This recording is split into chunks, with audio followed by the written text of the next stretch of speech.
Hello, my name is Kieran Eyre. I'm a doctor currently working for the NHS, and over the last 4 months I've been working in respiratory and acute medicine, treating some of the sickest patients with COVID-19. I wanted to make this video today to talk about some of the myths I've seen going around on social media about the new coronavirus vaccine. These views are my own personal views, and I'm not speaking on behalf of anyone else. So myth number one is the idea that the speed by which the vaccine was created somehow means that it's unsafe. Most vaccines do take several years to make, but the reason for that is that pharmaceutical companies at each step of the process will stop and reassess whether it's still profitable to bring the vaccine to the market. With COVID-19, we know there's a global need for it, and that's why governments have been putting hundreds of millions of pounds of investment into developing it.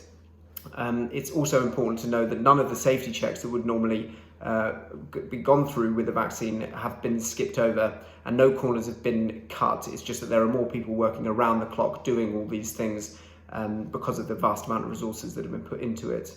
Myth number two I wanted to talk about is the idea that because we don't know the long-term effects of the vaccine, it somehow means that it's unsafe.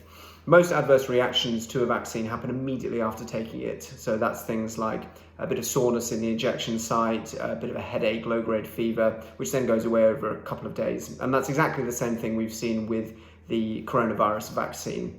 What we do know, however, is that for some patients who are infected with coronavirus, some of their symptoms such as fatigue, loss of sense of smell or taste, muscle aches, these can go on for a period of months, as well as more serious life-threatening complications such as blood clots in the lungs, for which blood thinners are needed to be taken for extended periods of time. The final myth number three I wanted to talk about, was the idea that the vaccine alters your DNA.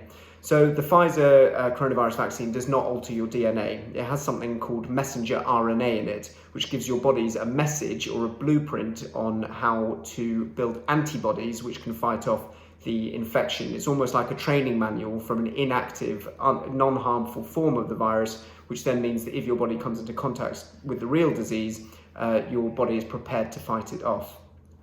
I think it's important to say that for certain patients, becoming infected with coronavirus is devastating.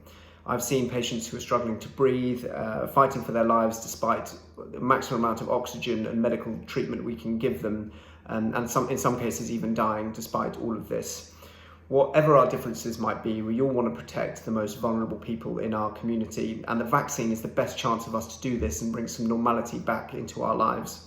So please, when you're eligible, I would urge you to get your coronavirus jab to help get the virus under control. Thanks very much for listening, and if you have any questions, please let me know. Thank you very much.